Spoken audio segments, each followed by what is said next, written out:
7h05, boa noite, amigos. Estamos abrindo mais um Cadeira Cativa aqui na Ubra TV. Ontem tivemos já a festividade aqui de 15 anos da nossa Ubra TV. Debutou a Ubra TV no dia de ontem. Tivemos uma ampla programação especial aqui, recuperando programas dos mais diversos segmentos ao longo da nossa programação aqui da Ubra TV. E ontem teve o Cadeira Cativa, assim como hoje. Normalmente o Cadeira Cativa, que já está... Vai para o 12º ano aqui na Ubra TV, então tem regula de idade já com a TV, o tempo que o Cadeira Cativa está na Ubra, mas o Cadeira Cativa em si já tem 40 anos que foram comemorados já neste ano de 2019. Hoje tem mais uma rodada do Campeonato Brasileiro, em especial os jogos que interessam para nós gaúchos, o Inter em campo logo mais às 7h30 contra o Goiás, Inter que está confirmado já pelo Zé Ricardo. Vai ter o Nico Lopes atuando ao lado do Paulo Guerreiro no ataque, o D'Alessandro como armador, e mantém-se o tripé de volantes. Como não pode jogar o Lindoso, quem está entrando na vaga dele é o Bruno Silva. Então jogam no meio para frente: Bruno Silva, Edenilson, Patrick, D'Alessandro, Nico Lopes e Paulo Guerreiro. Já o Grêmio, a partir das 9h30, enfrenta o Atlético Paranaense em Curitiba. Tem uma ampla mobilização, é capaz... Não vou dizer que vai ter casa cheia, porque nem na final da Copa do Brasil, de fato, foi lotação completa lá na Arena da Baixada. Mas teremos um grande público, até porque é o jogo que a CBF, e são alguns jogos por rodada, nós já tivemos jogos em todos os estádios praticamente, mas lá em Curitiba é o jogo que a CBF vai sortear um carro entre os presentes. Então, o cara quer arriscar, quer ter a possibilidade de ganhar o carro... Ele vai ir nesse jogo, o ingresso tá barato, tem toda uma mobilização da torcida atleticana. E aí eu pergunto pro Roberto Titz, que é gestor esportivo, mas é identificado com o Grêmio também. Já tá aqui conosco o Felipe Endres, técnico de futebol, e vai nos falar um pouco já também sobre a preparação das equipes, como foi a copinha para muitos dos clubes e o que se pode projetar do gauchão. E tá chegando o Vladimir Chieli, que vai em primeira mão nos dar informações aqui sobre a situação da arena e tudo mais. Mas eu quero começar falando de bola. Titz, como explicar esse Atlético Paranaense que ganha a Copa do Brasil? Muitos diziam, agora tá jogando as brincas, agora não dá nada. E o time tá, desde que ganhou a Copa do Brasil, só perdeu uma partida. Vem com uma boa sequência, trocou de técnico, tá com um técnico interino, consegue manter a estrutura. E é um adversário difícil para o Grêmio hoje, né, Titz? Boa noite. Sem dúvida, boa noite a todos, aos colegas. Eu acho que se eu fosse definir uma palavra para o time do Atlético Paranaense, seria planejamento. É a palavra que me vem sempre quando eu falo em Atlético Paranaense. Porque o Atlético é um time que tem as suas limitações de torcida, suas limitações econômicas, tem uma vanguarda no marketing, no que diz respeito a questões de televisão, às vezes acertou, às vezes errou, questões de marketing no que diz respeito até o nome, a camiseta, etc. É um time que olha muito para a gestão desportiva e menos para as nuances e as armadilhas da torcida. São gestores menos torcedores e mais... profissionais, se é que podemos dizer esse nome. Não é o caso do presidente, né, que é uma figura já quase até folclórica no futebol, mas todo o entorno do presidente é um clube de muita gestão, e tu sabe muita qualidade de gestão, desculpe, tu sabe muito bem disso, né, Maurício? Tu trabalhaste lá um tempo e tu acompanhou talvez o surgimento do Atlético Paranaense, quando menor ainda era do que é hoje. Eu diria o seguinte: se nós, torcedores de Grêmio e Inter, tivéssemos que mensurar ou valorar o nosso ano, e eu falo como torcedor, evidentemente, eu diria que Grêmio e Inter talvez chegaram aos seus 60%, 70% da temporada. E o Atlético Paranaense é um time que está sempre batendo nos seus 80%, 90%, 100% de meta no ano, no que diz respeito ao futebol. Então os resultados fazem que um time com atletas supostamente medianos ou vindo da categoria de base. Aí é outra história, e não é o caso aqui alongar, mas a história do Atlético Paranaense ser um dos melhores formadores de atleta e já colocando esses atletas no seu time principal, o Atlético atinge as suas metas e vem atingindo as suas metas nos últimos anos. Então é um grande time, porque sabe o que quer, sabe fazer bem feito e vai terminar o ano de novo atingindo a nova meta. Quer dizer, eu até diria, eu não sei se a meta do Atlético era inclusive ser campeão da Copa do Brasil, mas com absoluta certeza era estar na Libertadores do ano que vem, e é um grande time. E como é que se explica, Felipe Endres, o adversário do Grêmio de logo mais, das 9h30, trocar de técnico, ficar com o interino e praticamente não mudou nada, o time segue jogando? Boa noite. Boa noite, obrigado pelo convite, boa noite a todos. Eu acredito que trabalho, né? O Eduardo chegou no Atlético como auxiliar técnico do Diniz, né? Então acompanhou todo o trabalho do Thiago Nunes e passou como auxiliar da base, como coordenador científico e assume a equipe agora. Então é um funcionário que conhece bem a equipe, né? Conhece bem os jogadores, participou do processo formativo e mantém, eu acho, o pensamento do clube, né?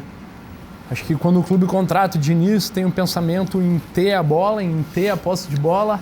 Sai Diniz, entra Thiago, que tem um pensamento similar de querer ter a bola, de ter prazer em ter a bola.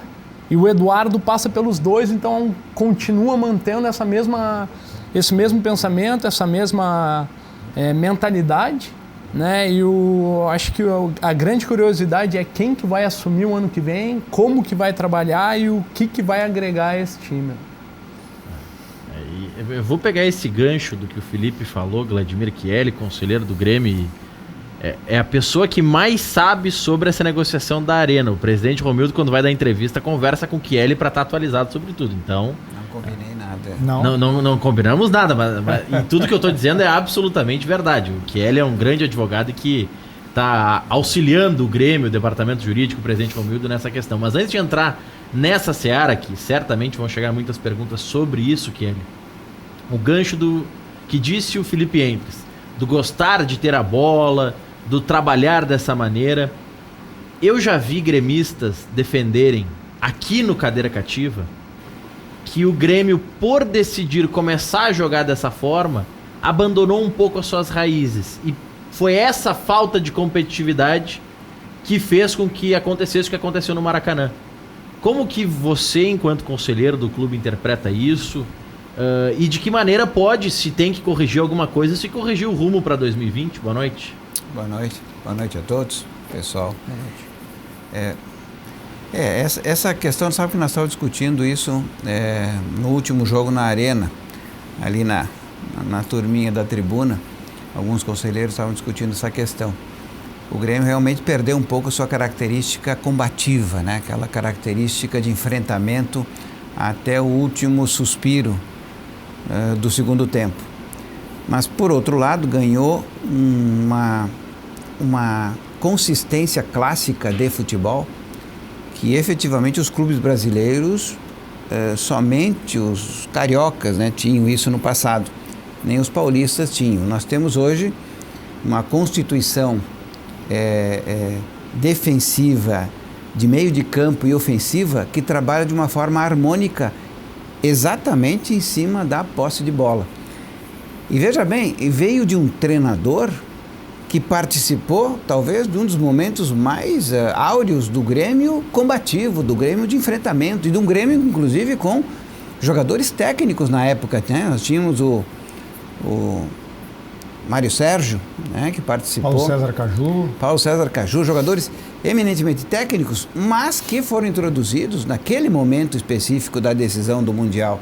Porque o Grêmio tinha e sempre teve aquele aspecto de lutador, de combativo, inclusive sofrendo críticas até do centro do país por ser lembram do período da década de 90, de sermos um time apenas de agressividade, falando dos nossos jogadores de meio de campo, o Dinho e o Goiano, né, que só batiam, para justamente justificar esta troca do futebol clássico de posse de bola pelo futebol combativo e de briga, né? De insistência, de persistência até o último minuto.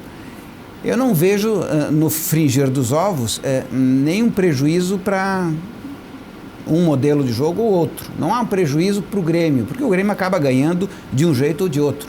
Mas efetivamente nós mudamos um pouco a característica de jogo. Se nós conseguirmos, e aí é um problema de aplicação na forma de jogar. Como é que nós vamos, num toque de bola permanente, que o objetivo é justamente preparar, agregar aquele espírito combativo? É muito difícil, talvez, juntar os dois elementos. Com um pouco de verticalidade também, né? Isso, objetividade na bola, porque nós ficamos, às vezes, eu marco no relógio 2 minutos, 3 minutos com a bola, sem ninguém tocar nela, do adversário. E, no entanto, a gente não consegue sair da intermediária para o meio, do meio para a intermediária. E, às vezes, volta até a defesa, né? Mas eu acredito que o Renato e a direção, ajustando alguns elementos, algumas peças, que este ano elas tiveram dificuldades e poucas peças, nós vamos conseguir essa objetividade. Porque nós temos um jogador, por exemplo, dois, que são extremamente objetivos. Everton e PP, eu acho que são os jogadores mais agudos do futebol brasileiro. Eles pegam a bola e vão para cima, e vão para a ponta, e vão para o meio. E claro, nós temos aí uma composição do meio que é mais tocadora de bola, que é mais posse de bola. Mas aí pegando esses dois jogadores, trazendo para as últimas escalações do Renato, que do meio para frente tem utilizado basicamente Alisson, ali, a dupla de volantes ele consolidou como a dupla que está jogando, que é Maicon e Matheus Henrique, que eu não faria essa formação, mas é a formação do Renato. Dois tocadores de bola com uma saída altamente qualificada, que no momento que tu tira um deles, tu perde uma saída de bola importante e tu facilita a marcação do adversário. Tem que jogar juntos. O problema, na minha visão de jogar com esses dois, é que o Maicon tem uma saída de bola formidável, só que ele não tem um retorno para a marcação. E a função primordial dele deveria ser ajudar na marcação. Mas aí tem o Matheus Henrique que vai e volta, que é um guri novo. Além de ter a saída de bola muito boa, ele recompõe rapidamente. Mas ele acaba tendo que virar mais primeiro volante para ajudar o Maicon. Mas enfim, o Mateuzinho, quando ele teve nos jogos também, que era só ele e um volante marcador, ele não conseguiu. Então talvez, nesse momento, o Mateuzinho funcione melhor com o Maicon. Porque se nós pegarmos os jogos com o Jean-Pierre, que tem também uma característica de marcação, nós equilibramos bem o triângulo ali no meio de campo. Mas nem tanto, o Jean não volta tanto que ele. Ele não volta, mas bloqueia ali na passagem. Ele faz o famoso Cerca Lourenço. Né? Ele vai mas do meio para frente, o Renato tem utilizado, para citar os volantes então, Maicon, Matheus Henrique, ou de vez em quando joga o Michel, especialmente no lugar do Maicon, que tem problema físico e tudo mais. Alisson, que é veloz. Que volta um pouco, mas que é veloz. Alisson, Tardelli, Luciano e Everton. Se eu reparei de uma maneira correta, o Everton, quando começou essa formação, teve uma queda de rendimento. Teve porque diminuiu o espaço dele na frente. Ou seja, o Grêmio está diminuindo o espaço do seu principal jogador. Isso, mas o que está fazendo? Buscando concentrar mais jogadores no meio. Luciano e Tardelli, por exemplo, jogando juntos, eles acabam fechando esse espaço do meio para frente. Mas eu não acho que o Renato esteja fazendo isso porque quer. Eu acho que hoje é o que o Renato tem. A leitura está perfeita, eu concordo 100% com ela. Acho que essa relação do Grêmio do passado com o Grêmio futuro passa pelo treinador. E aí é um elogio, mas junto ao elogio também alguns poréns eu colocaria. O Renato é um técnico que está criando uma filosofia nova de jogo para o Grêmio. Ele deve permanecer como técnico do Grêmio e essa filosofia ela precisa ser perpetuada, se possível, por uma década. Mas ela começou para que as com categorias. Não, eu sei que veio um Roger, mas. Não, eu não estou nem citando o Roger, é porque o Luxemburgo deu uma entrevista depois de Flamengo e Vasco, quando ele parou o Flamengo. Mas aí, não. Ele deu uma entrevista dizendo que esse projeto começou com ele. Não, aí é uma questão de treinamento, aí é uma questão de técnico. Um grande abraço ao Luxemburgo, mas aí forçou um pouco a barra.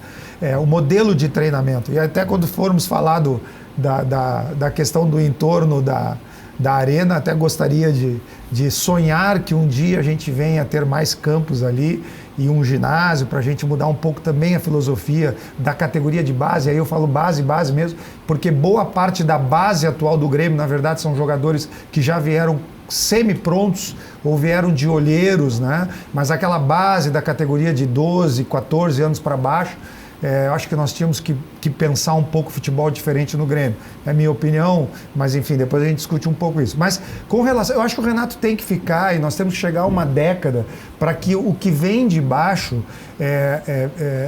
venha perpetuando um objetivo futuro lá de cima, que é o time profissional. O que eu questiono hoje, e eu não questiono a escalação, porque o Renato está, na minha opinião, escalando o que tem de melhor, e o que tem de melhor não é o que ele quer, porque Tardelli está muito abaixo, ele tentou muito tempo o André, jogadores que nós, torcedores do Grêmio, até entendíamos que eram grandes contratações quando vieram, infelizmente não deram o retorno. O Alisson é um grande jogador, mas não é um jogador da altura de um time titular do Grêmio para enfrentar um Flamengo, um Liverpool, se o Grêmio tivesse sido campeão da Libertadores, enfim. O que eu acho penso, Maurício, é que nessa relação do Grêmio do passado e o Grêmio do futuro, é uma coisa que passa pelo mesmo elogio que eu fiz ao Atlético Paranaense, que é a questão do planejamento. A relação do Renato está muito desgarrada da relação de um planejamento de um clube. Quando a gente fala do Grêmio aguerrido e o Grêmio no final do jogo, eu questiono muito a questão da preparação física do Grêmio, eu não questiono os profissionais, eu questiono a relação dos fisiologistas do Grêmio com o Renato, porque o Renato decide como ex-boleiro se deve ou não deve poupar, e hoje tu faz um exame de sangue, em 5 minutos sabe se o jogador deve ser poupado ou não. O Grêmio está 3 anos atrasado na relação com Jesus no Flamengo, e eu disse isso aqui em 2017, 2018, o Grêmio deixou, sobretudo em 2017, ter sido campeão brasileiro, porque o Renato começou a poupar desde a primeira rodada do Campeonato Brasileiro, e o Jesus provou agora que tu pode ser campeão brasileiro sim, basta tu ouvir o teu fisiologista, basta tu ouvir o teu fisioterapeuta para ver se esse jogador precisa de uma recuperação X ou Y, e aí, se ele vai para a sala de musculação ou vai para o treino com bola, é só o treinador, que é o cabeça de tudo isso, o head coach, ouvir essas pessoas e aplicar o que um planejamento de um time e de um clube tem. Acho que a relação ideal do Grêmio antigo para o Grêmio futuro passa por essa relação de departamentos. Departamento médico, de preparação física, fisiologista, fisioterapia, etc., precisam ser um pouco mais ouvidos por Renato. Aí nós vamos atingir o ponto ideal e vamos atingir essa relação da garra e do final do jogo, aguerrido e correr um pouco mais, respeitando os profissionais que tem e que com certeza são excelentes profissionais. Um dos profissionais que trabalhou não na comissão do Renato, mas trabalhou no Grêmio é o Felipe Endes, trabalhou com a transição, trabalhou com muitos desses garotos. E eu queria te explorar um pouco nesse assunto, Felipe, saber o que existe de doutrina, existe uma determinação do clube de que o aspirante tem que jogar no mesmo sistema tático do profissional, de que o sub-20, o sub-18, existe esse alinhamento tático da equipe? E por que é tão difícil revelar jogadores em algumas posições como laterais, por exemplo? Porque é artigo raro, né? Bom, eu acredito que sobre o fato de formar jogadores, né? Acho que a gente tem que entender que grande parte, hoje mudou um pouco, né? A ideia de trabalho tanto no Grêmio quanto no Inter, né? Mas acho que antigamente a gente ficava muito centrado à disputa do Campeonato Gaúcho. Sub-20, sub-17, enfim. E a gente tem que entender que num campeonato gaúcho de base, a maioria das equipes vão só se defender. Dificilmente a gente vai sofrer com alguma equipe. Quem são as equipes que poderiam atacar a dupla? Só o Juventude. Então a gente acaba num campeonato isso, né, pelo passado recente, num campeonato de 20 equipes, tendo uma ou duas que vão te atacar. Então a gente pega, por que se forma tanto volante, né? Porque o Grêmio formou e forma ainda tantos volantes. porque provavelmente na base são os jogadores que armam o jogo, né? A nossa equipe precisa armar, precisa trabalhar a bola, ou os zagueiros ou os volantes são quem vão fazer esse papel, né? Isso acontece vamos colocar lá, em 18 jogos de 20, né? São esses jogadores que trabalham. Então acho que a gente acaba por formar mais volantes, né? E talvez um meia seja uma exceção, mas mais volantes em função disso, né? Acho esse um primeiro ponto. Essa questão de botar o guri de 16 anos para jogar um campeonato de uma categoria acima e fazendo isso de maneira escalonada, que o Grêmio está fazendo e o Inter também, para colocar, no caso, os adversários têm 20 anos, estão no sub-20, mas os da dupla têm 18, 19. É para tentar quebrar um pouco isso de as outras equipes não atacarem tanto, Felipe? Difícil te dizer, né? Eu acho que em virtude de ter surgido a Sub-23, né, e de mudar um pouco o panorama, porque antigamente só o Inter, né, só o Inter tinha o Sub-23, que era o Inter B no caso. Então acho que com essa situação de estar surgindo, ainda muitos atletas e muitos atletas ainda estão em processo formativo. Né, só que muitos clubes não entendem que esse processo formativo vai até os 23 ou, da maneira que eu penso, vai até o último dia do atleta estar atuando, né? Um jogador com 30 anos, ele ainda está num processo formativo, né? Assim como a gente está sempre evoluindo. Mas acho que muito mais para suprir carências num primeiro momento, né? Acho que é isso. Concordo com o fato de alguns terem que subir, como por exemplo o Jean, se fazer necessário ter subido, né? Como o Bob Sim, atualmente se faz necessário subir, pelo fato de que ele, na categoria dele, ele já não tem mais uma competitividade tão grande. Ele está sobrando. Está sobrando, então já não tem mais o que puxar, como fazer ele evoluir. Então acho que é importante subir, ir para um cenário um pouco mais difícil, né, onde a competitividade seja maior, para que ele consiga evoluir e dar um resultado para o clube. Acho que isso é uma situação importante. Acho muito positivo o que a dupla tem feito atualmente, que é o fato de excursionar, jogar contra outros clubes grandes. Tem o fato de não valer 3 pontos, ok, mas tem o fato de tu jogar contra jogadores com uma qualidade técnica e contra equipes de qualidade tática maiores do que aquelas que a gente está habituado a jogar, né? Com outras propostas, né? Acho muito interessante o Grêmio viajar para o Uruguai, para a Argentina, para a China, para a Espanha. Ele foi para a Europa. Foi para a Europa, então acho isso muito interessante. Acho interessante essa nova Copa que está tendo, né? Copa Sul, que é Copa Sub-19, então tem Grêmio, tem Inter, tem Juventude, tem Novo Hamburgo, tem Avaí, tem Figueirense, então tem outras equipes que é importante para nós, para o nosso cenário, para a gente desenvolver os jogadores, né? Acho que a gente está caminhando para um processo muito bom. E sobre a primeira pergunta, né, do fato dessa situação da base ter que jogar igual ao profissional. Isso aí foi quando o Paulo Autori veio, né? Ele trouxe uma pessoa para cuidar da base chamada Edson Aguiar. E um dos pensamentos do Edson, eu não estava no Grêmio nessa época, mas a gente ouve falar, era justamente padronizar um sistema tático, que na altura era o 4-4-2, que o Grêmio acabou por otimizar esse trabalho, melhorar esse trabalho, fazendo com que isso padronizasse pensamentos, princípios, ideias, né? Muito mais do que jogar num 4-3-3 ou num 4-4-2, é ter características, ter uma determinada... como é que a gente pode dizer, ideia de jogo e um modelo de jogador, né? Então a gente pode ver...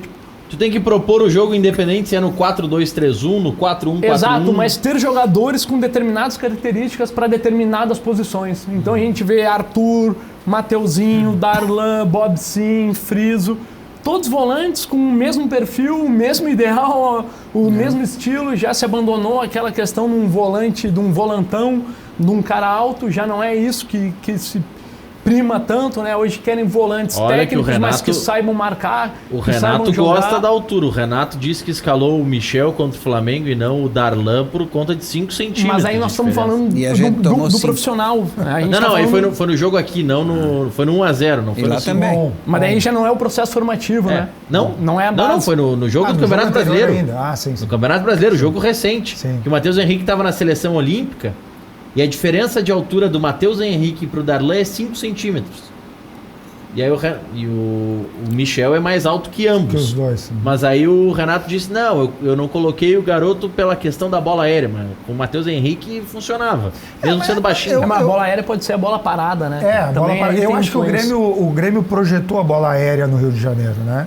Inclusive com o Michel, com o Paulo na direita. Eu acho que o Grêmio sentiu que o Rio de Janeiro seria um jogo complexo e pela qualidade do Flamengo, o Grêmio jogaria por uma bola parada. Por isso, tantos jogadores altos, inclusive no jogo de 5-0. Não deu certo, evidentemente, né? O resultado mostrou que isso não é só isso que faz o detalhe de um jogo, de um resultado final. Mas, se eu fosse transportar essa mesma fala nossa para o Inter, a grande preocupação, e é por isso que eu falo da relação de planejamento de um clube, é que tu muda técnico, tu muda presidente, tu muda conselheiro, tu muda, enfim, né? E quando muda o técnico, normalmente muda toda quase toda a comissão, CT, etc. E aí tu monta por isso que eu falava da década, né? Tu monta uma ideia de clube, de time, de jogo. Daqui a pouco tu tá formando lá um Darlan e mais todos esses jovens que foram citados, e aí tu muda o técnico. E ele joga, por exemplo, como técnico atual do Inter, com 3 volantes. E aí a característica do volante já é diferente. Por exemplo, tu precisa ter o clássico cabeça de área, como o Lindoso, que antes era o Rodrigo Dourado, diferente do Grêmio, que tem dois jogadores que são auxiliados pelos alas na marcação e são volantes de mais saída de jogo. E aí, nessa relação me preocupa muito, porque nós estamos falando aqui de dupla Grenal, eu não consigo entender uma troca de um técnico como o Odair por um outro técnico sem responsabilizar quem o faça ou quem o indique, quando esse técnico vem numa situação de mudança, enfim, que era para ser, e já no primeiro dia ele diz que vai fazer mais ou menos o que o Odair fazia porque não tinha muito tempo para mudar, etc. E tu não consegue perceber uma filosofia de jogo, uma proposta de jogo. Isso que fez o Inter, inclusive, não conquistar os objetivos. Chegou muito próximo, mas chegou no limite, bateu no teto. A gente via que mais que aquilo o Inter não ia dar. Eu vou te dizer o seguinte, Tits, nessa tua fala sobre o Zé Ricardo. Quando anunciaram o Zé Ricardo como novo técnico do Inter, eu estava apresentando o Cadeira Cativa naquele dia. Eu lembro do exercício que eu fiz. Eu peguei este telefone celular, que eu não vou citar a marca porque não me patrocina, entrei no Google, que isso é uma marca pública e tudo mais, e digitei Zé Ricardo entrevista de apresentação. Fiz esse exercício que eu aprendi a fazer quando eu trabalhava no Atlético Paranaense para entender o que o técnico faria.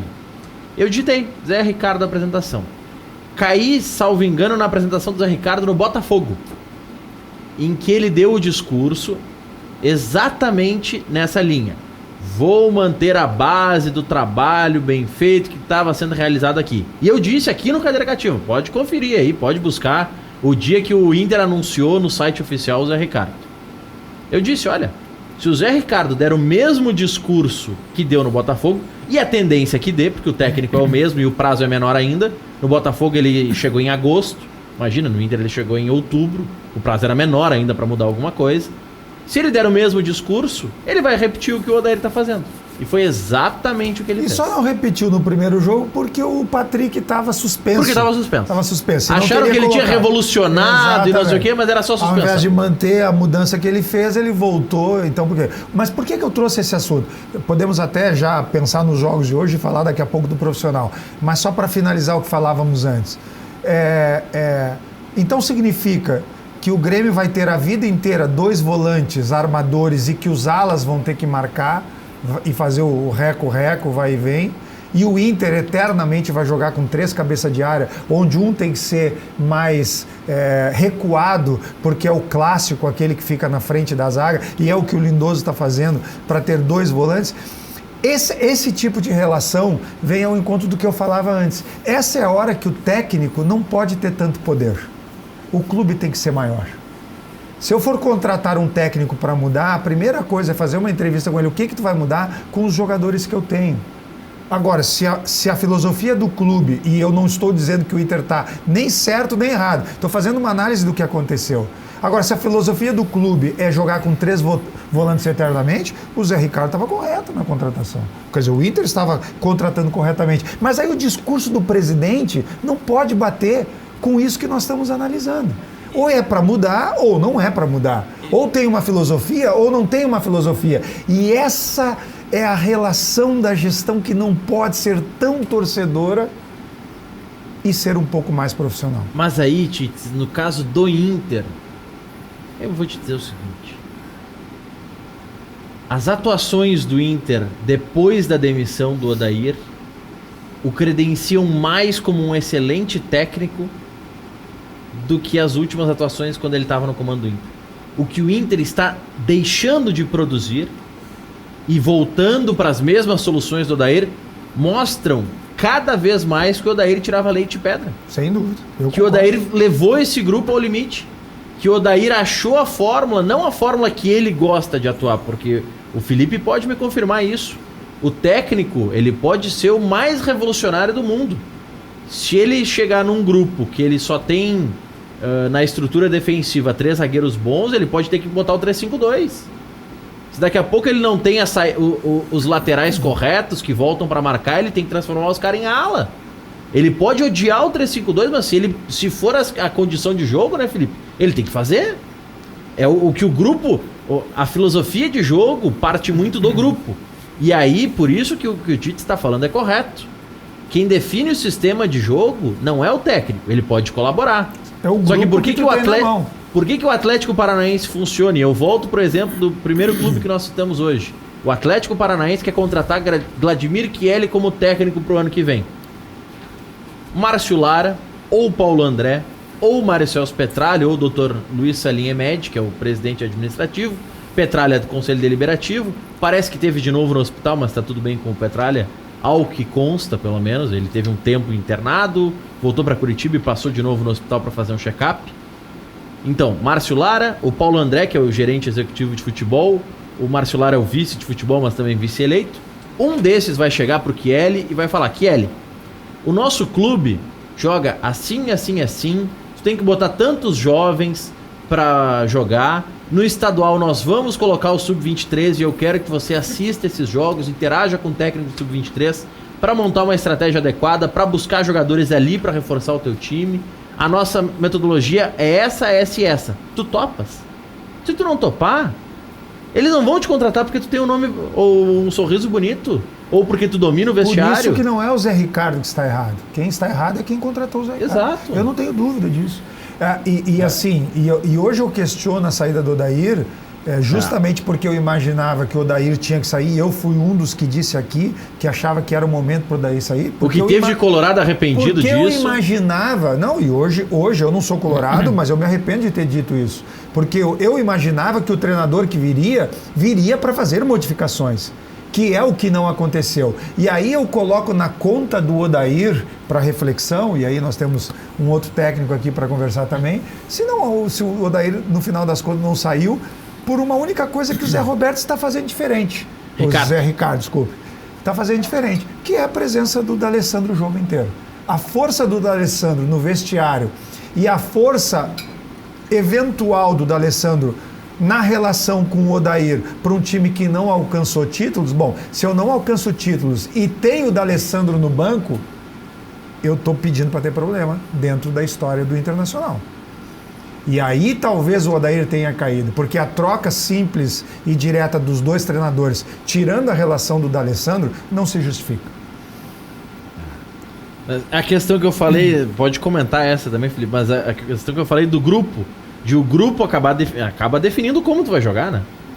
Eu acredito que assim, muito mais importante do que os números, né? Ou seja, 4-4-2, 4-3-3, 3-5-2, é como a gente vai postar a nossa equipe, né? Então, entender isso, que nem sempre quem joga com 3 volantes está se defendendo e quem joga com 2 está atacando, né? Acho que hoje em dia isso já não diz respeito. Acho que a gente tenta sempre colocar os melhores, né, em campo. Então, se a gente tiver 3 zagueiros com qualidade que sejam bons, a gente vai tentar colocar. Não necessariamente vá pôr, né? Mas se trabalha para isso. Mas, de novo, né, batendo na tecla, acho que é muito mais importante trabalhar ideias, princípios e postura do que propriamente os números em si. E sobre a questão do Inter, na minha opinião, eu acho que o que foi errado ou equivocado foi o momento da tirada do Odair. Né? Talvez pós perda de título fosse o momento de sair, ou manter ele até o fim do ano. Achei o momento inapropriado e acho que uma troca seria justa se mantivesse o Ricardo, né? Que é o treinador da Sub-23, era na altura, se mantivesse o Ricardo até o fim do ano. Porque já se sabia que o Inter disputaria seria uma busca por uma vaga, né? Então eu acho que seria... Ou que o Zé Ricardo agora permanecesse ano que vem. Perfeito, exato. É a terceira hipótese. O Inter vai para a quarta hipótese. Exato, vai pra perfeito. Quarta. Vai para o plano D. Em outras palavras, é isso. E acho também que, no caso dele, da maneira que ele veio, entendendo, a gente, por mais que escute, no futebol não dá para fazer plano. Então, ele vindo com a ideia de ficar até o fim do ano, se talvez conseguisse uma vaga direta no G4 ou G5, talvez pudesse ficar. Mas tu já vem sabendo que tu vai sair e tem que trabalhar para isso, mudar o teu pensamento, mudar o pensamento de toda a equipe, acaba sendo difícil, acaba sendo complicado. Eu acho que é por isso também que ele vem com esse discurso. Eu vou manter o que está sendo feito, eu vim com a ideia talvez de me promover, de ter um outro clube grande no meu currículo, do que propriamente para chegar, para mudar, para fazer a história, mudar o perfil, sabendo que eu vou embora dali a 2 meses, 3 meses, né? Para quando ele chegou. Então acho que é entender isso. Não sei sobre o fato da situação do D'Alessandro ser reserva com o Odair, né? Porque acho que os dois têm uma relação muito sadia, muito boa. Entendo o que tu fala no fato de perder um título com o D'Alessandro no banco. Eu não quis dizer em momento algum, até porque eu não sou setorista, não sou jornalista, não estou especulando absolutamente nada. Só estou dizendo que tu ter um treinador, que tu tem um D'Alessandro, que é o maior ídolo, que quando joga em casa faz o time andar, e o Odair, na filosofia de joga uma, joga fora, não joga, joga outra, não joga outra, na dúvida, isso pesou para que ele saísse. Eu concordo. É nesse sentido que eu estou querendo dizer. Não estou dizendo que o D'Alessandro derrubou o Odair, nem me passa pela cabeça. Mas sabe o que é mais interessante? Desculpa, eu compartilho da tua opinião, porque se eu fosse treinador do Inter, eu botaria ele, porque eu acho que ele é o atleta que representa o clube. Então tu vai para uma final, tu precisa colocar ele. Mas ele estava lesionado na finalíssima contra o Atlético Paranaense. Não, mas ele estava fazendo isso historicamente. Mas naquele jogo especificamente ele estava lesionado, só pra gente não comentar. No meu ponto de vista, eu só acho assim, eu já comentei isso outras vezes, que é, se tu vai colocar o D'Alessandro para jogar 45 minutos, bota os 45 minutos iniciais. Certamente. Se tu vai colocar, se ele tá lesionado e tá descontado e tu vai colocar ele 30 minutos, ok, deixa no banco, põe no segundo tempo. Mas tu vai dar pra ele um tempo que tu deu o primeiro tempo. Deu o tempo Mas inicial. É aquela história de pegar o outro time cansado? Essa lenda existe. Será que existe? Será que o outro time tá cansado? Porque o outro time tá cansado, mas tu também tá. O teu time tá cansado. E o time cansado tá no ritmo de jogo. Exato. E outra, tipo, eu vou botar um jogador descansado. O outro treinador também vai botar. De todo mundo. Exato. Cansado igual. Claro, e aí tu bota um jogador descansado, o outro treinador também vai botar um outro jogador descansado. Mas então aí... acaba não tendo muita lógica. Ele já entra cansado. O Kieli tá indo pra corneta. E hoje o Kieli tá solto porque o Everton Cury acabou tendo um problema, enfim, de ordem pessoal e não pôde vir no programa. Hoje ele faz a corneta e tem um técnico que é isento. E o Tite, que é gremista, então tá tranquilo hoje pra cornetar. Tá complicado. Hoje não vai ter a corneta. Porque a gente vai dar uma corneteada aqui, não vai ter resposta, né? Não, os telespectadores respondem pra gente. Pode ficar tranquilo. Fazer uma pergunta aqui. Pra nós é excelente, o D'Alessandro pra nós é o nosso ídolo. O D'Alessandro chegou no Inter quando? 2009, 10. 9? 9, 10, né? Não, ele chega em 2008. Ele chega em 2008. Ele está a 11... A gente fala que ele tem 11 anos de Inter, mas são 10, porque ele saiu um ano, por isso que eu fiz a conclusão. O último título do Inter foi em 2010. Depois de lá pra cá, quando o D'Alessandro vira a estrela do time, ganharam o quê? E ninguém questiona isso, nem alguns colorados ainda questionam isso. Mas ninguém questiona isso. Por que em quase 10 anos quem não questiona ganharam isso nada? É perseguido, né? Não ganharam nada tendo este ídolo ali no futebol. Então, para nós está ótimo. Se ele ficar ali, se ele renovar para até 2030, perfeito. No Inter acontecem alguns fenômenos engraçados, ou curiosos, ou que chamam a atenção na política do clube e no posicionamento do sócio, porque as eleições refletem o que o sócio pensa. Movimentos políticos de oposição que em 2015 e 2016, já no primeiro ano da gestão do Pífero, pediam a rejeição das contas e diziam que tinha maracutaia, não estão no conselho porque não alcançaram mais a cláusula de barreiras desde então. Tem conselheiro que criticava o D'Alessandro e que tinha uma visão de que o D'Alessandro tinha que ser substituído e que tinha que se pensar em um futuro sem D'Alessandro. Tem conselheiros que em 2 eleições também não conseguiram bater a cláusula de barreiras e não alcançaram. O D'Alessandro, ele é sócio do clube, enfim, como todos os jogadores acabam recebendo aquela carteirinha, mas ele é sócio, identificado com o Internacional. O D'Alessandro entrou com uma representação na comissão de ética do Inter contra um conselheiro por uma manifestação no Twitter. Sim, jogador não pode ser criticado porque entra como sócio contra um conselheiro e ganha. Isso sócio, que acontece no Inter. Diretor, treinador. Ele só não conseguiu passar no curso de arbitragem da federação, porque ele queria ser árbitro também. Né? Não, mas eu acho que ele tem segundo o nosso presidente, é roceiro também. Então tem uma série de qualidades e não qualidades aí que para nós está ótimo. E eu não falo isso só desse jogador, eu falo também do nosso jogador no Grêmio. Enquanto o Ronaldinho, que era o fenômeno mundial, que era o melhor jogador do planeta, estava no time, o que nós ganhamos na época? Um gauchão. Não ganhamos mais nada, tendo o melhor jogador do mundo jogando conosco. Então, quando acontece esse tipo de coisa nos clubes, que se concentra em cima de uma única pessoa e se joga ali todas as esperanças possíveis, e aí entra a imprensa, vocês também fazem esse jogo, aí acontece isso que está acontecendo com o Internacional. Sem dúvida. Deixa eu fazer uma pergunta só, desculpa interromper, Tito. Vocês acreditam em lei do ex? Tá 1-0 para quem? Ex-marido, ex-mulher. Já tá 1-0 para quem aí? Não, lei do ex, vocês acreditam nessa? Ah, sim, tem um pouquinho mais de vontade de fazer gol.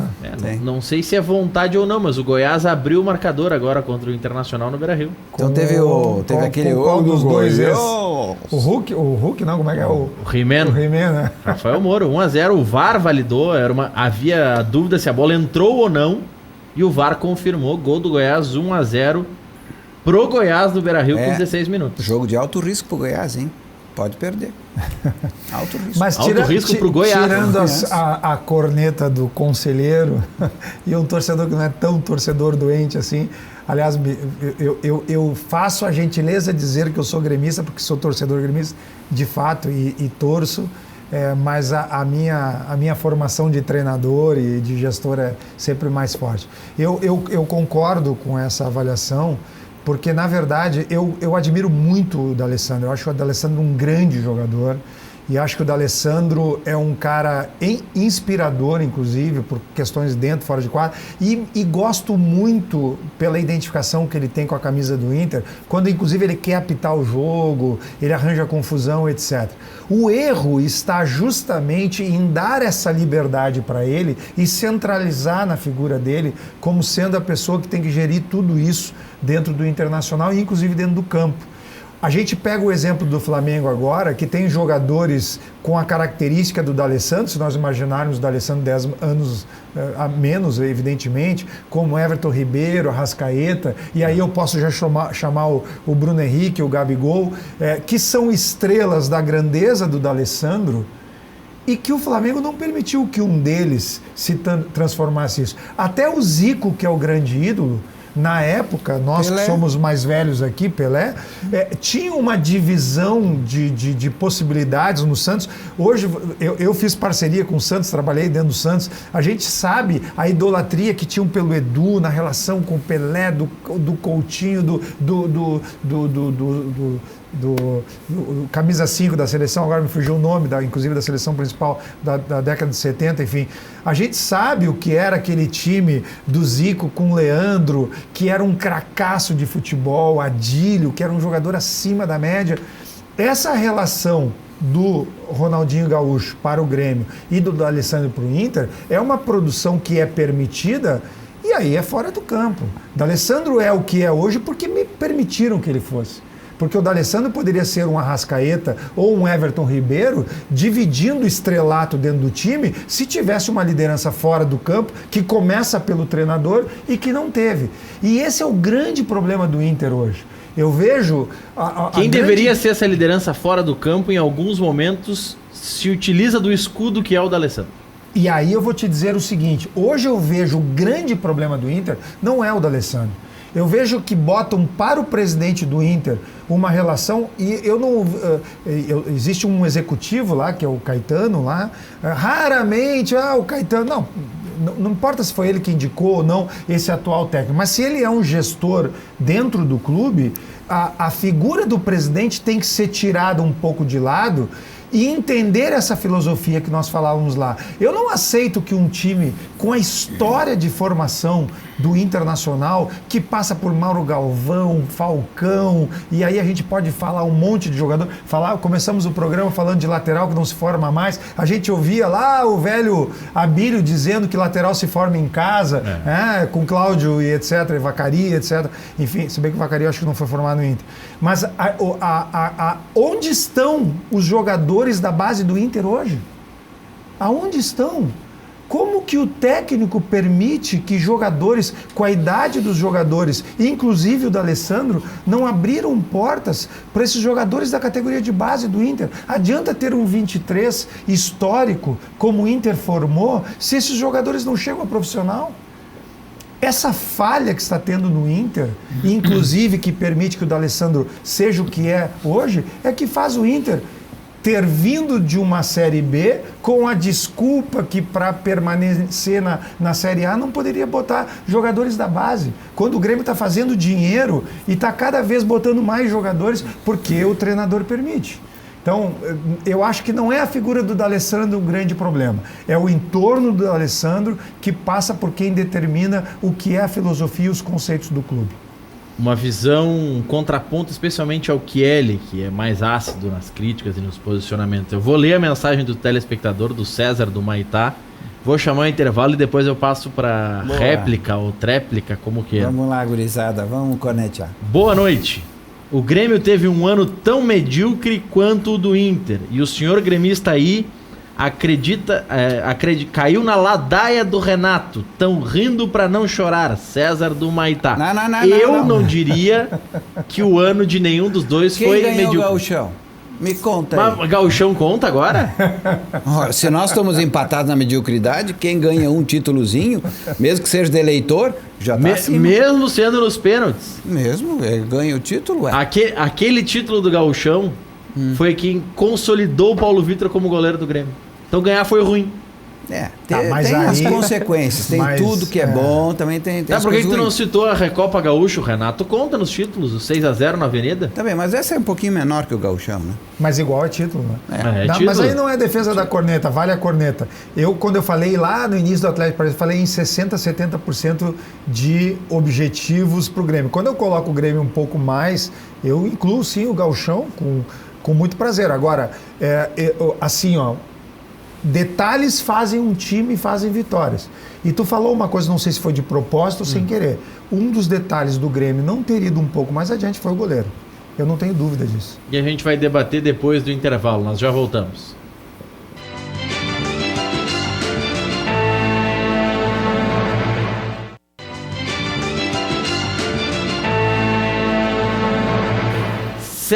Sete e 55. Tem gol no Brasileirão. E é gol do Goiás no Beira-Rio. Do Goiás. 2-0. É do Goiás, como diria o Marco Antônio Pedro. 23 do primeiro tempo. Michael marcou. O segundo gol do Goiás. Tá 2-0 pro Goiás no Beira-Rio, acredita? O árbitro tá revendo ali no VAR e tudo mais, mas... De novo? Anulou. Só porque tu tava feliz e tudo mais. Tá 1-0, é isso? Tá 1-0, voltou. Ele deu impedimento no lance. Mas, acreditem, o Michael tava fazendo 2-0 pro Goiás no Beira-Rio. Indicando placar Grenal, né? Bom, não tá diferente nada do que nós falamos até agora, né? Mas aí... Nós estamos chegando no final do ano com o Renato satisfeito por uma pré-Libertadores, que é o que restou para o Grêmio, e o Inter patinando para conseguir... Desculpe, o Grêmio chegando numa Libertadores, fase de grupo, e o Inter patinando numa pré-Libertadores, mostrando que foi um ano de 60%, 70% dentro dos objetivos. Se o Inter voltando rapidamente, não botou os jovens porque não queria para sair a segunda divisão, está pagando por isso. Corre o risco de não ir para a Libertadores porque não botou os jovens. Então, se o argumento era esse, mais uma prova de que os argumentos estavam errados. Mas só para se ter uma ideia do que representa, independente do segundo gol ter sido anulado, o que representa a vitória do Goiás no Beira-Rio. O Goiás é o nono, está chegando a 49 pontos. Fica a 2 pontos do Internacional. As duas equipes já com 35 jogos realizados. O Corinthians joga com o Avaí em casa. A tendência é vencer. A lógica é essa. Nem sempre futebol trabalha com lógica, mas a lógica é o Corinthians vencer. Com isso, o Corinthians iria a 53, o Inter ficaria com 51 e o Goiás com 49. Aí nós vamos para a 36ª rodada do Brasileirão. O Goiás recebe no Serra Dourado o Fortaleza. E o Inter, na maleza que tá, joga fora de casa com o Botafogo. Teoricamente, precisando ganhar. Botafogo está brigando contra o rebaixamento. Apesar de que assim, o Cruzeiro tem 36 e o Botafogo tem 40. Então o Botafogo tem ainda uma pequena gordura, mas essa rodada pode perder a gordura também. 36ª rodada são esses os jogos. Na 37ª, o Inter enfrenta o São Paulo fora de casa. O São Paulo também está numa maleza, mas enfrenta o São Paulo fora de casa. Mas está brigando pela vaga direta na Libertadores. E o Goiás enfrenta o Palmeiras fora. Então, confrontos do mesmo nível de dificuldade. Na 38ª rodada, no entanto, o Goiás recebe o Grêmio no Serra Dourada e o Inter enfrenta o Atlético Mineiro. Essa já seria aqui, a última rodada. Se o Grêmio não der férias antes, né? Não mandar para Goiás. O jogo é em Goiás, né? O jogo é em Goiânia, exato. Eu não tô especulando nada, mas o Grêmio pode dar férias antes. Mas o que pode acontecer? É hora de promover o Sub-23. O Sub-23. Mas o Grêmio já fez isso. Não, mas brincadeiras à parte, o que eu quero dizer é o seguinte, se o Grêmio vai para a fase de Libertadores e tem 30 dias de férias para os jogadores, não tem por que o Grêmio não dar férias. A situação é a seguinte, ó. Na próxima rodada, agora estão se enfrentando o Inter e Goiás, está dando Goiás no Beira-Rio 1-0, hein? E o Goiás marcou o segundo e foi anulado. Na próxima rodada, o Inter joga fora de casa com o Botafogo e o Goiás em casa com o Fortaleza. A tendência é o Goiás vencer. Fortaleza até porque o Goiás não tem nada mais para Fortaleza pra brigar, né? Fortaleza vai de sangue doce. Fortaleza é o 12º com 43 pontos, mas a campanha fora de casa do Fortaleza não é tudo isso. Mas o Goiás, que já está emendando a segunda... Mas só um pouquinho, Fortaleza acabou de empatar com o Inter, né? Sim. Nós estamos falando, então não é bem assim também. Se fosse tão fraquinho, o Inter tinha ganhado no domingo passado. Mas é que o Inter tá fazendo força. Eu só penso numa coisa. Se a gente pegar o caso do Fortaleza, a gente fala, nós gaúchos, de Libertadores, porque acho que é uma competição que a gente está habituado a disputar. Para eles é Sul-Americana. Né? Exato. Então o Fortaleza briga pela Sul-Americana, né? Assim como o Atlético Mineiro briga pela Sul-Americana também. É que a gente esquece da Sul-Americana, né? Exato. Porque nunca está lá. É verdade. Mas tem clubes que brigam, né? Então, Fortaleza, Goiás está brigando pela Sul-Americana, pode brigar com a Libertadores. E é o nível desse time, né? Exato. Fortaleza jogar uma Sul-Americana é como o Grêmio Inter jogar uma Libertadores. E aí, tem o seguinte, às vezes a gente não valoriza de fato essas competições.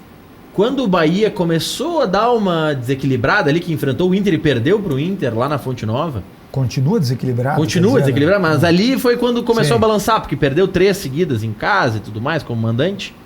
E ali perguntaram, foi na Rádio Grenal a entrevista de um diretor de futebol do Bahia, e perguntaram pra ele, olha, o time tá balançando um pouco, daqui a pouco vai ficar difícil de chegar na Libertadores e tal. Ele falou, não. Nosso primeiro objetivo no Bahia é terminar o Brasileirão na primeira página. Porque desde 2003, quando começou o Campeonato de Pontos Corridos, nós nunca terminamos na primeira página o Campeonato Brasileiro. Então, às vezes, a gente fala que o time do Roger caiu de rendimento. É verdade, não está tendo o rendimento que tinha antes. Mas olha o peso que se carrega. O Bahia nunca terminou entre os 10 primeiros do Campeonato Brasileiro. E é um time com história. O Bahia acho que é bicampeão brasileiro, né?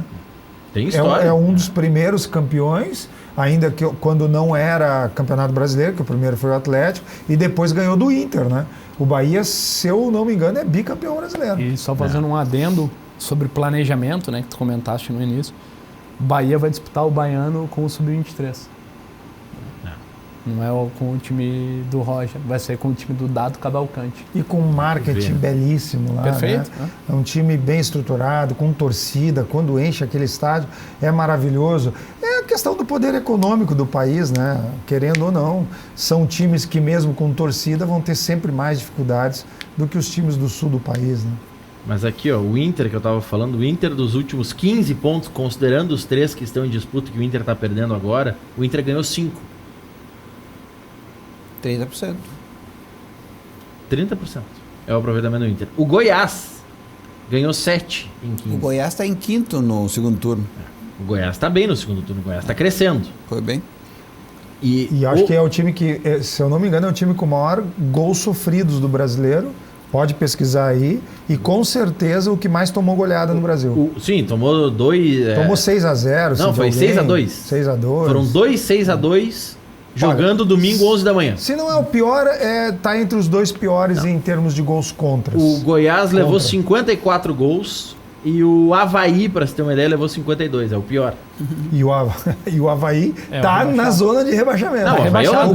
Já tá rebaixado. E o Goiás conseguiu tomar mais gol que o Avaí. E tá brigando pela Libertadores. Não é que perder de 1, perder de 6, né? Depois que perdeu mesmo, né? Aí vai. Foi mais ou menos o que pensou o Grêmio contra o Flamengo. Agora a vaca foi pro brejo já. Eu não entendi isso. Foi pro brejo quando nós não fizemos aquele gol do Michael. Não, foi uma afirmação. O Grêmio, quando tomou o 3-0, os jogadores não estavam nem aí mais em campo. Queriam que acabasse o jogo. Sem dúvida. Tanto que surgiu a história que o Wagner Martins Não. O Wagner Martins... Isso não é verdadeiro.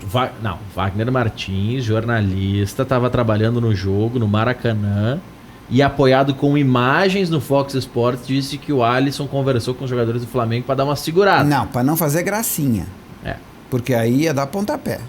Vai fazer gracinha tomando 5-0. Mas eles não estavam fazendo gracinha. Por isso que ele pediu, para não fazer gracinha. Não para arregar. Que nem fizeram aqui no Grenal. Não, não falei que arregaram. Eu falei que o Wagner Martins disse que pediram para dar uma segurada. No Grenal fizeram. Tem até as imagens. Agora... Mas eu acho que cabe aqui... 5-0 nunca é bom. E agora cada um dos 2 times tem um 5-0 para falar. Embora 5-0 talvez para o maior rival... pese um pouco mais. O Inter tem 2, tem pra Chape também.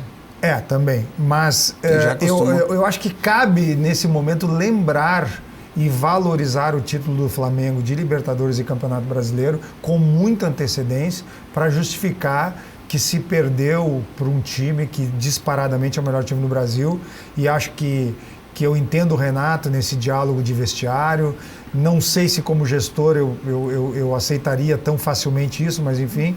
Mas entendo que o Renato, para ter o grupo na mão, eu duvido que o Renato teria feito uma avaliação tão errada em achar que o Grêmio era melhor que o Flamengo, quando dizia que o Grêmio jogava o melhor futebol do país, porque não jogava, inclusive naquele momento que o Renato falou mais de uma vez, aliás, e o Renato justifica-se agora esses títulos do Flamengo, porque de fato fazia muito tempo que nós não tínhamos no campeonato. Aliás, eu diria o seguinte, o time mais próximo desse time do Flamengo em termos de qualidade técnica foi justamente o título do Grêmio naquela transição da Copa do Brasil para o título da Libertadores. O Grêmio de fato ali jogava um futebol muito parecido com o que o Flamengo joga hoje. Deixa eu só confirmar com a minha retaguarda aqui se nós vamos passar vontade com as carnes da Pampas Prime ou se nós vamos para o Paraíso primeiro. Vamos com a Pampas Prime, porque o REC tá posicionado, sabe como é que é, churrasco de qualidade, a carne tá subindo em tudo quanto é lugar e tem muito lugar vendendo carne meia boca como se fosse uma carne espetacular, e você pode ter a melhor carne com um custo-benefício excepcional na Pampas Prime. Confira o recado do REC. Um bom churrasco começa aqui, na Pampas Prime, na Casemiro de Abreu 1212, antigo Posto Figueiredo. O posto ainda existe, né? Olha aqui, ó. E depois, para iniciar o churrasco, um bom pão de alho, um queijinho coalho, aquela linguiça campeira, picanha extraordinária, maionese pronta, a pancetta, que é a barriga do porco, né? Mas é deliciosa, extraordinária. Olha aqui esse assado de tira, que maravilha. E esse aqui é um contrafilé corte inglês. Da Pampas Prime, Casimiro 1212. Vem pra cá. Vocês viram, né? O Filipe estava prestando atenção. Pô, água na boca. Na Pampas Prime, o REC até parecia entender de churrasco. Porque ele sabia os cortes e tudo mais. Não precisa nem saber fazer o corte correto, lá já está tudo pronto. Aí fica fácil ser churrasqueiro, né? Fica fácil. Até pro REC. Daniel, vamos mostrar a foto pro pessoal ficar com fome aí. E sabe como é que é o aperitivo e tal. Nesse momento, vamos exibir a foto do churrasco. O REC não nos convidou para esse churrasco, mas Meu Deus. A carne é de qualidade porque é da Pampas Prime, relação direta da Pampas Prime com o produtor. Você tem o melhor custo-benefício, cortes de excelente qualidade. Vamos mostrar o card aí na tela com o número. Na Casimiro de Abreu 1212, reforçou o REC no antigo posto Figueiró, aberto até às 9 horas da noite. E o professor Enio Kaufmann sempre faz a menção aqui no Cadeira Cativa. Dia 1º de janeiro, ele queria fazer um churrasco e achou lá na Pampas Prime o atendimento aberto. Então, obviamente, se eu digo que está aberto até no dia 1º de janeiro, é porque o Carbone e toda a turma trabalham e muito, e sempre com uma relação muito próxima do produtor para ter o melhor produto com o melhor preço para você. A carne é bonita, mas você não paga mais por isso. Você não paga mais pela qualidade. É o preço que você está acostumado a pagar no mercado. Pampas Prime é a pedida para o final de semana, mas também para todos os dias, todas as ocasiões especiais. Depois do intervalo, ou after break, Vladimir Chieli... É para responder em português ou em inglês? Ele pode escolher como responde, mas Vladimir Chieli vai falar sobre uma das regiões de Porto Alegre onde mais se realizam churrascos. É no entorno da arena, em dias de jogos do Grêmio. Como vai se resolver essa questão do entorno? E na Esplanada, né? E na Esplanada também tem muitos eventos lá, mas o Chieli vai nos responder como é que tá andando isso, se vai ter como anunciar como presente Papai Noel, se vai ser presente virada de ano. E o Chieli é conselheiro, ele pode me responder sobre a reunião de ontem, que eu tenho curiosidade. Ele até tá com o celular, ele tá perguntando pro Romildo aqui se ele vai poder dar notícia. O que ele pode confirmar. O que ele pode falar. Mas uma notícia eu quero que o Chieli me dê, porque assim, já é público e notório, já é mais do que pública a informação de que o Grêmio vai fazer as obras do entorno e que ofereceu garantias bancárias ou garantias, enfim, para realizar essas obras. Ontem teve a aprovação do orçamento do próximo ano. Eu quero saber do Chieli se já nesse orçamento tem alguma coisa prevista sobre isso. Já voltamos.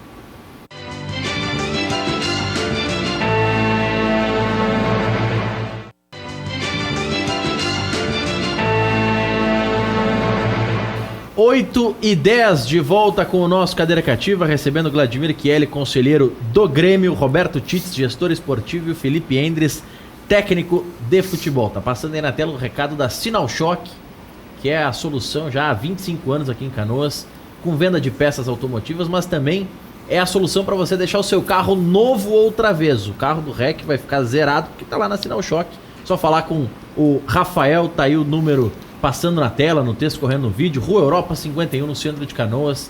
É o endereço para você garantir que o seu carro fique zero bala. O Tite, por exemplo, sabe, ele é menino... Que não sou barbeiro. Não, ele é menino rico aqui de Canoas, então o Tite leva o carro na concessionária para arrumar, paga franquia do seguro para concessionária, e muitas vezes a concessionária manda na Sinal Choque. Ah, é? Então, aproveita, vai direto na Sinal Choque. Vou arranhar teu carro agora na saída. Não tem problema, a gente resolve lá. Mas aqui, ó, eles atendem desde o Fusca velho, que o Bruno Soares, nosso produtor, tem na família. O Corsinha, que ele vem dirigindo aqui, eles atendem também, o Corsinha mais antigo. Até uma BMW do Vladimir Chieli, por exemplo. Não tem problema nenhum. Todas as marcas, a melhor solução tá lá. Ah, bom, tô esperando ela. O cara disse que o REC não sabe assar churrasco. Diz que é barbeiro, porque o carro tá lá no... Não, bateram nele. Tu tem certeza que o REC te indica para substituí-lo de vez em quando? Ele se acostumou com a corneta que a gente faz. Deve a ser. cornetinha do REC. Mas, Tits, agora sim, agora eu vou até chamar o intervalo depois dessa brincadeira que eu vou fazer. Eu digo tudo isso, falei do churrasco, insinuei de ser barbeiro, mas que não é, porque bateram nele, não foi ele que bateu. Mas o meu nariz não cresceu. Então eu não menti.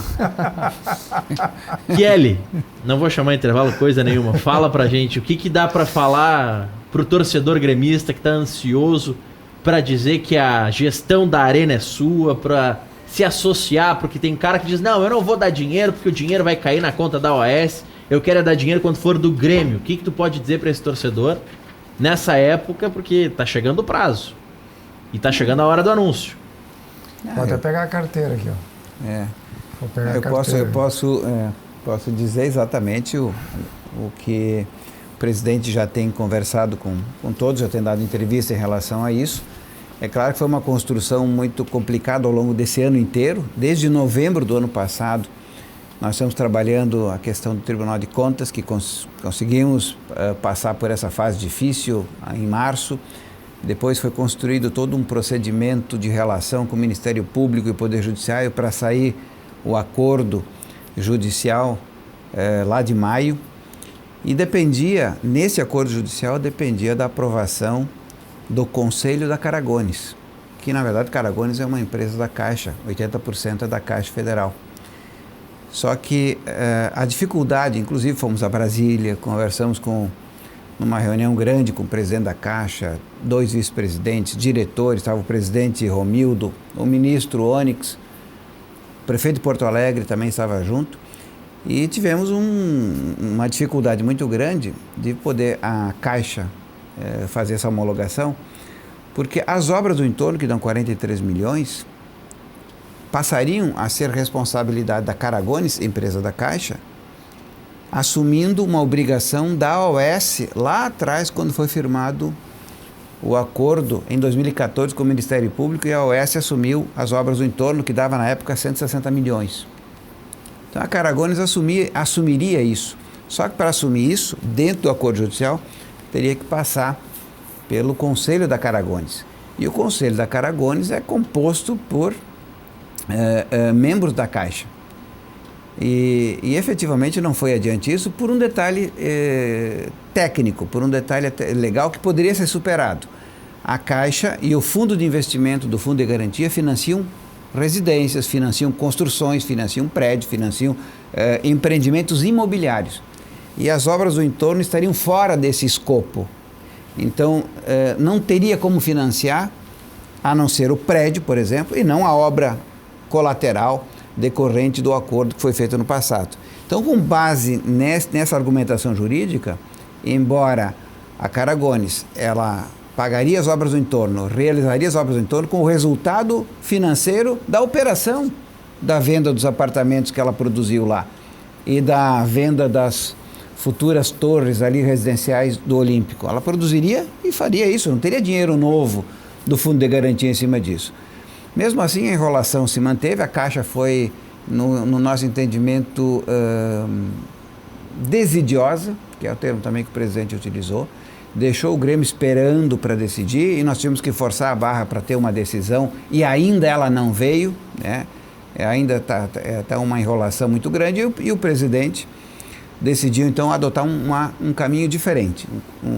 Houve toda uma construção, uma engenharia financeira operacional que envolve não só esse momento, mas envolve os fluxos de caixa, e aí isso é uma história muito longa que não daria para explicar aqui, até 2033, que envolve a AOS, envolve Caragones, envolve uma série de questões, mas o presidente conseguiu montar essa engenharia financeira e vai antecipar a questão do investimento financeiro em relação às obras do entorno. Então vai fazer as obras do entorno, vai antecipar. Então o Grêmio vai bancar. Um fluxo de caixa futuro, que ao invés de pagar no futuro, não pagará, mas isso eu estou falando lá 2028, 2029. Então o Grêmio antecipa isso, das garantias que tem garantias para isso, como a Caragones deu as garantias dos imóveis, vai poder fazer isso, e agora falta apenas o Ministério Público concordar com esse procedimento, vai mexer um pouco naquele acordo que foi feito, mexe um pouco no cronograma físico-financeiro da obra, mas é a única solução que restou para não depender da Caixa Federal, que foi muito, eu usaria um termo até mais forte, desleal nesse processo todo, e a partir daí o Grêmio assumindo isso, assume então até dia 31 de dezembro, tem que estar tudo resolvido isso. E como o presidente já disse, somente um desastre inviabilizaria esse acordo que já está todo acertado com os bancos, com a operação financeira bancária do financiamento que foi feito no passado, com a AOS, né, com todas as partes envolvidas, com até a própria Caragones, está tudo acertado. E a perspectiva é já no início do ano que vem, com toda a documentação sendo realizada agora nesse período, o Grêmio assumir entre janeiro e março, assume a gestão da Arena de forma definitiva. E começa nesse mesmo período entre janeiro e março as obras do entorno? Como é que ficou esse acerto? Isso tudo, que as obras do entorno, elas demandam não só o início das obras, mas elas demandam toda uma situação prévia que a prefeitura vai ter que fazer as avaliações dos projetos, liberar as licenças de cada procedimento que vai ser feito, principalmente das obras de duplicação, e isso vai levar um tempo, o poder público leva seu tempo. Então, provavelmente, as obras do entorno levarão alguns meses ainda para iniciar, após a liberação das licenças ambientais. E também dentro dessa negociação está previsto ali exatamente qual é o período que o Grêmio pode começar a realizar as obras ou bancar o financiamento dessas obras. A questão toda é que no prazo final, né, que é um período de 6 a 7 anos, as obras vão ser realizadas. Quando ela inicia, é um detalhe que vai ser trabalhado agora dentro do acordo final, nessa proposta que o presidente conseguiu elaborar, independentemente da Caixa. No orçamento que foi aprovado ontem no Conselho Deliberativo, esse ano o Grêmio apresentou superávit de novo, né? E mais um balancete. Superávit menor, mas superávit. Menor, mas superávit ainda. No orçamento do próximo ano, existe alguma anotação especial já prevendo essas obras ou não? Isso vai entrar no financiamento que está sendo negociado com os bancos? No orçamento do ano que vem, qualquer orçamento que se faz, a gente tem que ter a previsão do que efetivamente vai ser realizado, não uma projeção futura. Então o orçamento foi realizado em cima daquilo que vai ser trabalhado, acima daquilo que vai ser realizado. Inclusive nem a perspectiva orçamentária de receita da Arena está se colocando no orçamento, né? Que a gente sabe que a Arena pode agregar um valor expressivo mensalmente para os cofres do Grêmio. Mas isso porque, por enquanto, ainda não é a gestão do Grêmio. Por isso que não entrou com o orçamento. Não tem como. Ou seja, em algum momento aí entrando, que poderia ser em março, abril, aí se faz uma receita disso. Se faz suplementação orçamentária, porque aí... E tem outra, né? A agregação de valores de dinheiro novo no Grêmio a partir da gestão da Arena, ela se dará de forma gradativa. Então, vai se começar aos poucos a agregar, vai melhorar o quadro social, certamente, porque o maior ativo financeiro da Arena é o quê? É a cadeira. Né? Ela vai ser comercializada e vai ser comercializada ao longo do tempo, como nós tínhamos no Olímpico, e agora nós temos na Arena também um bom número, que não chega a 20 mil comercializadas e já dão uma receita expressiva para o Grêmio. Na medida em que nós consigamos comercializar o dobro disso, que é possível, pode-se dobrar o valor do quadro social. Já voltamos com o nosso Cadeira Cativa.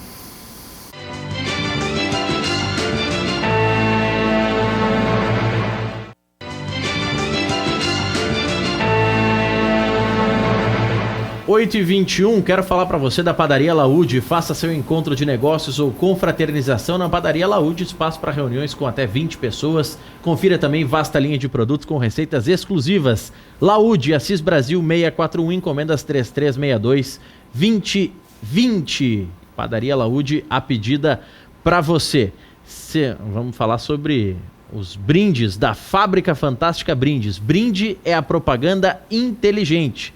Você que é um empresário de sucesso, como o Vladimir Chieli, que é um advogado muito bem renomado, pode fazer brindes com a marca da empresa, com a marca do escritório, mas pode fazer brindes também para o seu casamento, para o seu evento. Fidelize os seus clientes com produtos da Fábrica Fantástica Brindes. São 2.000 opções de brindes para o seu evento ou para a sua empresa no site fabricafantastica.com.br. Solicite orçamento agora via WhatsApp. Mande uma mensagem no 991185147. Fale com o Lohan, 991185147. Manda para ele, tô assistindo o Maurício lá no Cadeira Cativa, quero fazer uma formatura com copo long drink, com taça personalizada. E os nossos... Maurício não, o REC, né? Não, tá ouvindo o REC. Não, tá assistindo. Não, ele vai chegar lá que é Maurício. Não, os caras sabem, conhece. Mas pode dizer que tá assistindo aqui o programa e o Lohan vai conseguir até um desconto especial. Alguém tem que defender o REC aqui, né? Alguém tem que defender o REC. Não, aqui. O REC se defende, deixa ele se defender no próximo dia. Tá, e vocês, nossos convidados, na próxima vez que estiverem aqui, provavelmente, vão ganhar brindes da Fábrica Fantástica. Inclusive vão ser obrigados. O Vladimir Chieli, eu sei que já ouve o REC todas as manhãs na Rádio Grenal, no Café com Futebol. E vai poder tomar café olhando para a latinha do REC. O dia que ele fizer um programa às 11 da manhã. Fazer de madrugada... É complicado, mas eu sei que especialmente quando vem corneta... Mas tu deseja isso mesmo, que ele tome café olhando pro REC. Pode olhar para esse boneco aqui, o Requito. É o Requito que lançaram, né? Consegue mostrar o Requinho lá? Tá aqui aparecendo o Requito. Vai estar na caneca do café da manhã dos nossos convidados e outros brindes. Vai ter kit churrasco, um monte de coisa legal lá da Fábrica Fantástica. Sanar Farmácias, mais de 150 lojas Sanar em todo o estado. Sanar Farmácias, onde tem saúde tem Sanar. Peça o seu cartão Fidelize, programa de descontos da Sanar Farmácias. Até 70% de desconto para você. FAC Materiais de Construção, sua reforma do alicerce ao telhado, televendas 3466-6133, o site é fac.com.br. Felipe Endres, o que você pode nos dizer sobre os clubes do interior na projeção da Copinha? O que está se preparando para o Gauchão? Uma fórmula diferente? Você acha que os clubes do interior passam a ter mais chance de estar na final com essa fórmula que em 5 jogos já vai para um mata e é um período curto de preparação para a pré-temporada? Isso ajuda ou atrapalha o clube do interior, Felipe? Eu acredito que num primeiro momento vai ajudar, principalmente no primeiro turno, em função de Grêmio e Inter muitas vezes estarem ainda em processo de pré-temporada, terem que usar a Sub-23, então eu acho que nesse primeiro momento pode ajudar as equipes do interior, né? E espero que ajude, né? Acho que é importante para o futebol gaúcho ter uma maior rotatividade, né? Uma maior vitrine para os jogadores, para as equipes, né? Poderem buscar aí a Série D, a Série C. Acho que é importante para o estado colocar mais clubes em séries nacionais, né? Olha aqui, ó, o Roberto, nosso telespectador, Vladimir Kelly, tá te dando uma porradinha aqui. Vamos lá, não é o Tite, é o Roberto, telespectador aqui, final 8218 o telefone. Bah, esse senhor recém falou que o Inter não ganha nada há 10 anos, porque o gauchão pra ele não vale.